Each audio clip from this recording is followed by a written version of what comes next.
Hi, I'm Bobby Baghead, your Baghead buddy, and this is Baghead Radio. Enjoy.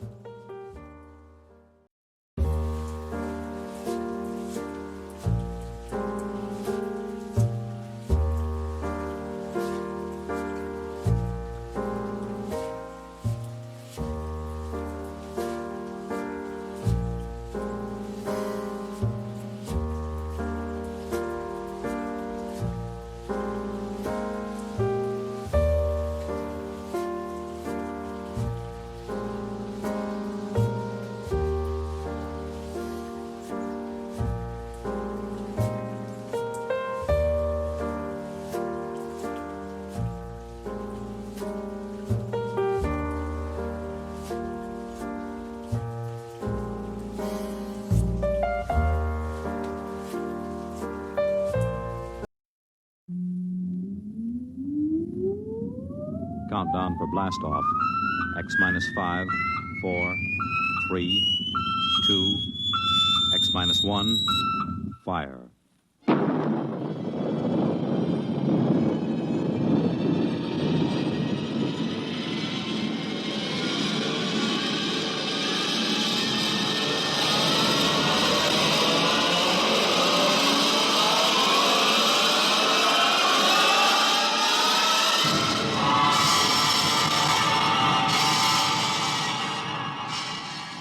From the far horizons of the unknown come transcribed tales of new dimensions in time and space. These are stories of the future, adventures in which you'll live in a million could-be years on 1,000 maybe worlds. The National Broadcasting Company, in cooperation with Street and Smith, publishers of astounding science fiction, presents X minus 1.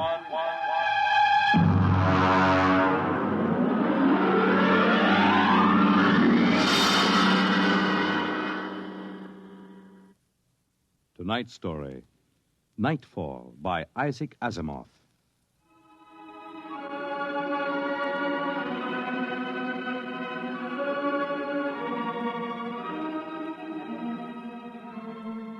Ralph Waldo Emerson speculated, if the stars should appear one night in 1,000 years, how would man believe and adore and perceive for many generations the remembrance of the city of God?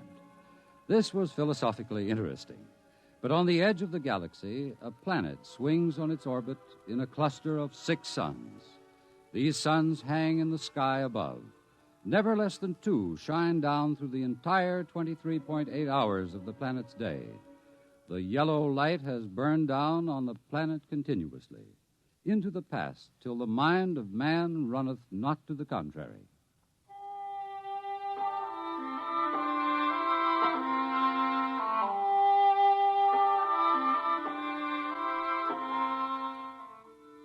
Theremin was a reporter for the Sarro City Chronicle. He covered them all, from the night police beat to politics to the sports pages, and the city editor wanted him to cover the biggest story of the year, perhaps of all time. It was an interview, a particularly difficult interview. But then, since his first days as a cub, Theremin had specialized in difficult interviews. It cost him bruises, black eyes, and broken bones, but it had gotten him an ample supply of coolness and self-confidence. He didn't expect violence, though, from an astronomer. You're from that newspaper? Well, you got a lot of gall coming here. Well, now, look, Dr. Aton, it's only a job. I've read your paper. You've been writing this observatory for 2 months now. You've attacked me personally. I have nothing to say to you. Well, this is your chance to get your side into the paper. Look, Dr. Aton, I'll give it to you straight. 2 months ago, the observatory issued a press statement that the world was coming to an end. Now, that's the same story the cult of the Book of Revelations had been preaching.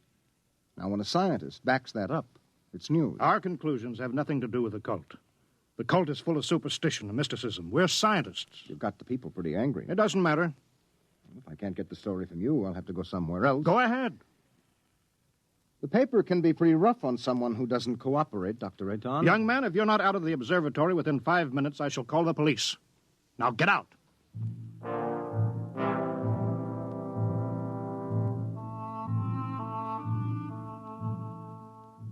The reporter walks down the long hall from the observatory. The light filters through the high, clear-story windows. The yellow light of gamma the brightest of the 6 suns in the planet's sky. Beta is almost at zenith. Its red light floods the landscape to an unusual orange. The planet sun Alpha is at the antipodes. And now, as Gamma sinks below the horizon, the red dwarf sun Beta is alone, grimly alone. It's a short drive from the observatory to Cerro City, and the red light glares from the highway.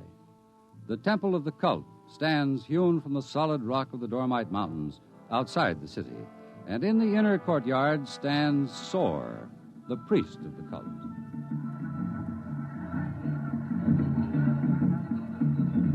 Woe to the unbelievers! Their souls will rot with the absence of light. Tell me, Your Reverence, what will happen? What are you waiting for here? The day of the coming. It is written in the book of Revelations. It came to pass the sun Beta was alone in the sky, and the world was shrunken and cold, and men did assemble in the public squares and highways. Their minds were troubled, and their speech confused, for the souls of men awaited the coming of the stars. And the lip of the cave of darkness passed the edge of Beta, and loud were the cries of men, and there was no light on the surface of the world.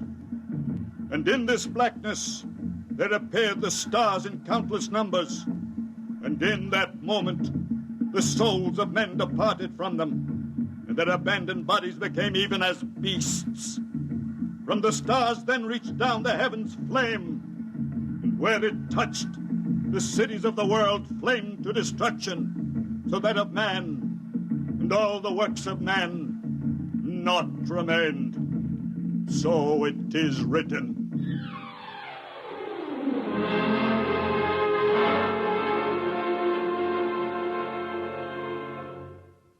Dr. Sharon, you're the only scientist I could find in the city. Where is everybody? In the hideout? The hideout? Yes, but the place bored me. I wanted to be out here where things are getting hot. I want to see the stars the cultists are talking about. Besides, they don't want me at the hideout. I'm too scrawny to survive. What is the hideout? Well, we professors have managed to convince a few people that our prophecy of doom is valid. We've got about 3,000 people. They're supposed to hide where the darkness and the stars can't get at them. We hope they'll survive and leave the records. Survive? Survive what? Well, how true it is, I can't say, but the cultists say that every 2,050 years, all the suns disappear, and there is a total darkness, and then they say things called stars appear. Of course, men go mad. They mix all this up with a lot of religio-mystic notions, but that's the central idea. But that's impossible, isn't it? I mean, there are always at least 2 suns in the sky, most of the time 4 or 5. There aren't now. Only Beta. You mean that there is going to be worldwide darkness tomorrow, that all mankind will go violently insane? What's behind that? Well, for one thing, the history of civilization of the world. We have located a series of cycles of civilizations comparable to our own, all of which, without exception, were destroyed by fire at the very height of their culture. But is there any scientific theory behind this which would explain it? Well, the University Observatory finished their calculations 2 months ago. And tomorrow there will be an eclipse of Beta so that the planet will become dark. That eclipse comes every 2,049 years. Darkness, and maybe those mysterious stars that no man has seen. And then madness and the end of civilization. And you expect to live through this at the hideout? They plan to photograph the eclipse and leave the records. And then the rest of mankind will know what to expect. Well, what is there in darkness to drive men mad? Have you ever experienced darkness, young man? Well, no, but I know what it is. It's just no light. Oh. Draw the curtain. Why, what for? If we had 4 or 5 suns out there, we might want to cut the light down for comfort, but with only Beta... Ah, that's the point. Just draw the curtain and then come here and sit down. All right.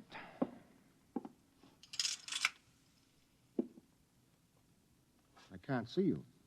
Feel your way. But I can't see you. I can't see anything. Do you like it? Oh, it's awful. The walls seem They seem to be closing in on me. I keep wanting to push them away. All right, all right. Draw the curtain back again. Oh, the light. Do you have a drink? Right here. Now, that was just a dark room. Yes, but it wasn't really so bad. You're afraid? Just darkness could do that? This isn't just a metaphysical theory, young man. It's promulgated from observed data. Well, come with me. Where? The locked wall down the corridor.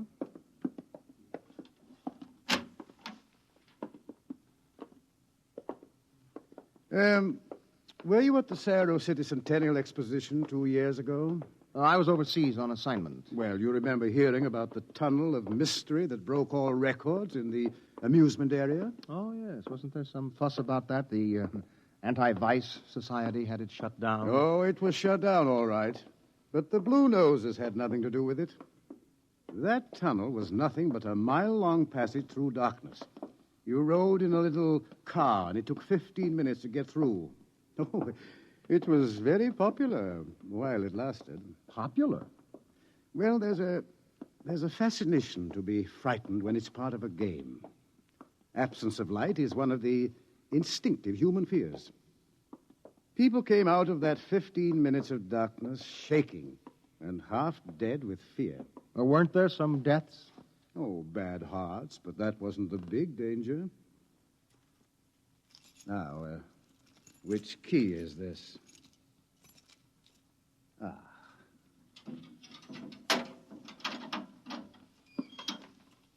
Where are we going? You'll see. No, the heart attacks were actually good for business, but there was something else. Here, I'll show you. I want you to see somebody. Latimer. Latimer. Go away. Latimer, I want you to meet somebody. This is Mr. Theremin. No, go away. Hello? He's pushing me. Make him stop pushing me. Go away. I'm not touching him. What's wrong? Latimer is afraid, aren't The you? walls. They're falling in on me. The walls. I've got to get out. I've got to get out. Let me out. You can't go out, Latimer.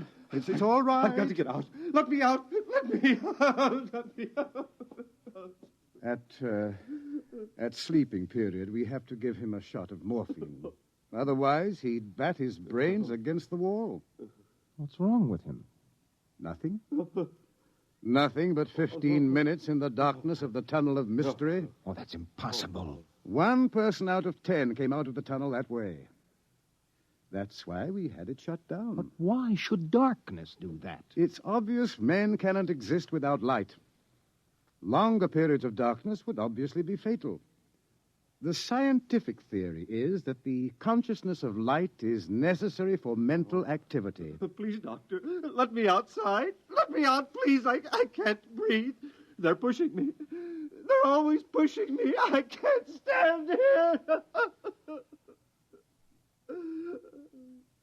Well, there you are, Theremin.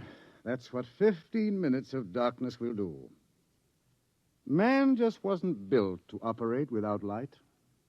There are always at least 2 suns in the sky, most of the time more. Just 15 minutes of darkness. Now, look out of that window. Imagine darkness everywhere. No light as far as you can see. Black. Everything black. And, stars, whatever they are. Can you conceive it? No, your mind wasn't built for that conception. When the real thing comes, you will go mad. Completely and permanently. There is no question of it. Tomorrow, there won't be a city left standing in the world. Why should the cities be destroyed? If you were in darkness, what would you want more than anything else? What would it be that every instinct would call for? Light. And how would you get light? I don't know. You'd burn something. They've got to have light. They've got to burn something. And every city in the world will go up in flames. Well, shall we go back to my office, Mr. Therman, and have another drink?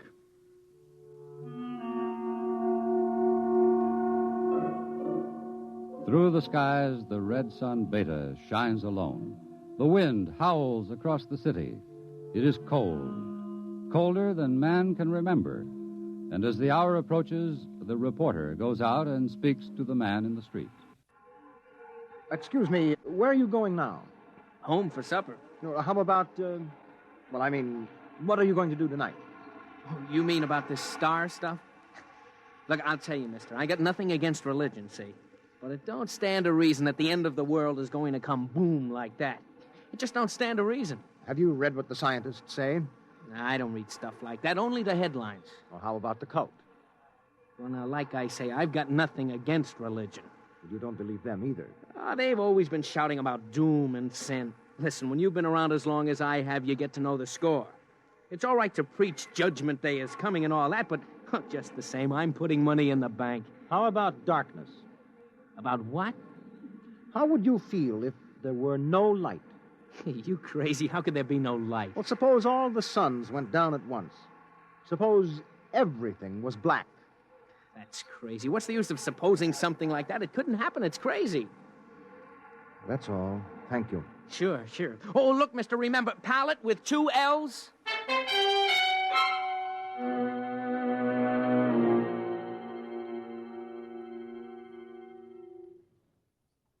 All this talk of scientific explanation, it's sinful, that's what it is. Are you a member of the cult, sir? Sure I am.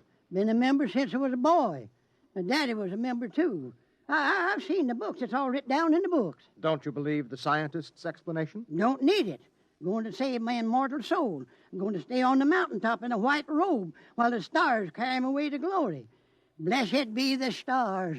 Amen. What are the stars? The glory, the breath of the heavens, the spirit of the ultimate. That's what they are. The observatory has announced that it intends to take pictures of the stars. Blasphemy. I sold my house. I gave all my money to the poor. Won't need it anymore. I'm going to heaven with the stars. Glory, glory, going with the stars.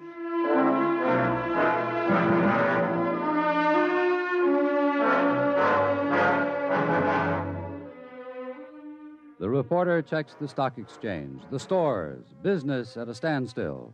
Doesn't pay to buy anything today, not if the world is going to end tomorrow. There are predictions of economic collapse in the financial section, layoffs at the factories on the edge of the city. And through the streets, the people will mill and turn, unsure, crying in fear or shouting with bravado. The story isn't here in the city. And so, as the hour approaches, the reporter goes again to the observatory, high in the hills. Look, Dr. Aton, if you are right, if the world is going to be destroyed, what is the difference if I stay here and observe and take notes? Nothing, I suppose. You will be in the way. We have work to do. If I stay out of the way. Hello. Oh, this place is like a morgue. It's freezing outside. The wind is enough to hang icicles on your nose. Beta doesn't seem to give any heat at all, the distance it is. Why aren't you in the hideout, Sharon? Me? I'm part of the race that isn't worth perpetuating. Who's got a bottle? There'll be no alcohol today. Be too easy to get my men drunk. I can't afford to tempt them. All right, Thurman, you can stay. Time we took our positions, the observatory dome is up these stairs. After you. Ah! What is that? Up in the dome, quick! What is it? It's the plates.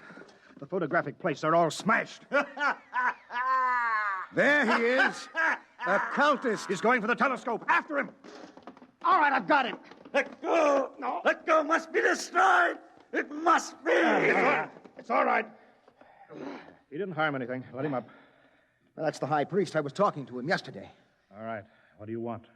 Nothing that you would give me of your own free will. I made a bargain with the cult to give me certain data that you had. In return, I promised to prove the essential truth of the creed. There was no need to prove that. It stands proven by the book of Revelations. I offered scientific backing for you believers. You made of the darkness and the stars a natural phenomenon and removed all its real significance. That was blasphemy. The facts exist. Your facts are a fraud and a delusion. How do you know? I know. I suppose you think in trying to warn the world against the menace of madness, we are placing souls in jeopardy, huh? Well, we haven't succeeded, if that makes you feel better. Your devilish instruments must be destroyed. We obey the will of the stars. Someone call the police in Cerro City. There's no time for that. Let me handle this. The eclipse is only a few minutes away. Look, you. Will you give your word of honor to cause no trouble? I will not. Listen. Just as soon as the eclipse starts, we're going to take you and put you in a closet with the door closed, and you will stay there. Then you won't see the darkness, and you won't see the stars. And that means the loss of your immortal soul, according to the cult. All right. Will you give your word of honor? You have it. You will all be damned for your deeds of today. Look at Beta. The eclipse has started. You can see the blackness against Beta. Get busy on those cameras. Check the exposures very carefully. You're shaking, Mr. Ferriman. Yes, I don't feel very well. You're not losing your nerve. No, I'm just not used to it. You could probably make the hideout. I have been assigned to cover a story. I intend to cover it. Oh, professional honor? Yes. Yes. Allah sofanet radrock. Allah sofanet. What is that? The cultist. That's the book of Revelations. I don't understand it. He is chanting some old cycle language. The book of Revelations was originally written in it. There are probably 2 million people in Cerro City who are trying to join the cult. One gigantic revival. How do the cultists manage to keep the book of Revelations going from cycle to cycle if everyone goes mad? Who wrote the book? There are some people who don't see the stars. The blind, those who drink themselves into a stupor, and children, to whom the world as a whole is too new and too strange for them to be frightened at stars and darkness. They would have memories, and that, combined with the confused, incoherent babbling of the mad, formed the basis for the book of Revelations. Oh, the cult will be riding high down there in the city. I hope they make the most of it. Dr. Sharon, I've just heard from the hideout on the private line. Oh, they're in trouble? They are safe, but the city is a shambles. You have no idea. Well, it'll get worse. But what are you shaking about, Dr. Ayton? How do you feel? You don't understand. The cultists are rousing the people to storm the observatory, promising them immediate entrance into grace, promising them salvation, promising them anything. How long till the total eclipse? An hour. Well, it's a gamble. It will take time to get a mob out here. If the darkness comes first, we're all right. Oh, look at Beta. It's cut in half. Half of it is black. Yes, it's getting darker. An interesting phenomenon. Oh, my collar is suddenly tight. Are you having any difficulty in breathing? No, why? Difficulty in breathing is one of the first symptoms. We have experimented. I'm cold. It seems to be getting colder. Yes, so we'd better keep our minds on something else. One of the astronomers has a theory about the stars, far away to see in the light. He developed a fantasy about a planet revolving around one sun. It's a mathematical possibility. Of course, there couldn't be any life. Part of the planet would always be dark and without light. Well, it's obvious. Without light, there can't be any life. It's time for the artificial light. We can't read the instruments. Artificial light? One of the researchers at the university worked it out. Why, it's beautiful. Yellow light. After 4 hours of red. It's beautiful. Light. Light.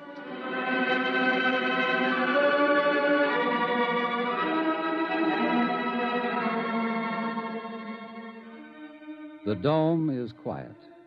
The priest in his yellow robe sways slowly as his lips move in the ancient tongue. Over and over, he whispers the invocation to the stars. The technicians hunch over the instruments, and the sky gradually turns a horrible deep purple red, and the air grows denser. Dusk, like a palpable entity, enters the room, and the dancing circle of yellow light about the torches etches itself into ever sharper distinction against the ever-gathering grayness beyond. Outside, Beta is a mere smoldering splendor, taking a last look at the world. The western horizon, in the direction of the city, is lost in darkness, and along the highway to the observatory surges a menacing, shadowy mass. Mob from the city, they're coming. How long till total eclipse? 15 minutes, but they'll be here in 5. We'll hold them off. Come on, Fetterman, downstairs. But there's no light down there. We have to block the door. Come on. I can't breathe. I can't go down there. Take a torch. We'll take light with us. Come on.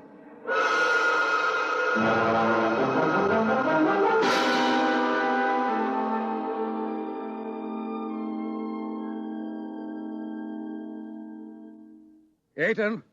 Aiton. I'm here. Did you bar the door? They won't get in. All right, now, everybody. 1 minute till totality. 1 minute. Just before totality, I'm changing the plate. That will leave one of you for each camera. You know all about times of exposure. Now remember, don't try to look for good shots. And if you feel yourself going, get away from the camera. It's dark. It's getting dark. Sharon. Sharon, where are you? I can't see you, Sharon. I'm right here. 30 seconds. Look out. The priest.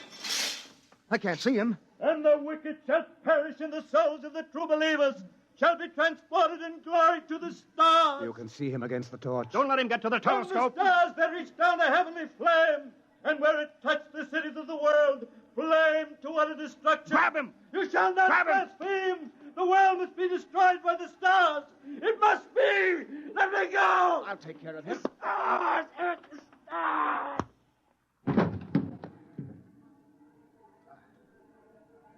5 seconds to totality.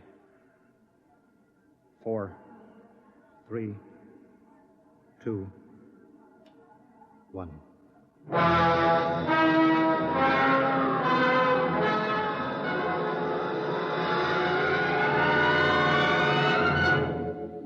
The sky is black, and through it shine the stars. 30,000 minute suns shine down in a soul-searing splendor. It is more frightening in its awful indifference than the bitter wind that shivers across the horrible, cold, bleak world. The stars. The stars. The stars. Oh, no! It's dark. Dark. Dark. The walls. The walls are coming in on me. They're coming in. Light. Light. Light. Darkness. Forever. Light! And ever. And ever. Light! And the walls Light! are breaking in. We did not know. We did not know. We did not know.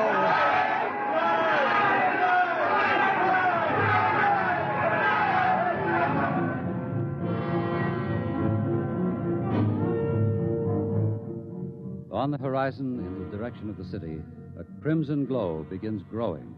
1,000 fires strengthen in brightness that is not the glow of the sun. 1,000,000 fires, as a world mad in the darkness screams in terror for the light. The night has come again.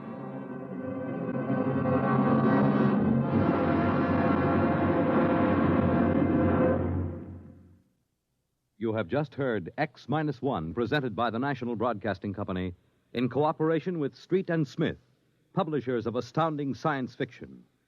Tonight, by transcription, X-1 has brought you Nightfall by Isaac Asimov, adapted for radio by Ernest Kenoy. Featured in the cast were Wendell Holmes, John Larkin, Santos Ortega, Mercer McLeod, Alan Collins, Bob Hastings, and Roy Fent. Your narrator was Floyd Mack. Fred Collins speaking. X-1 was directed by Daniel Sutter and is an NBC Radio Network production.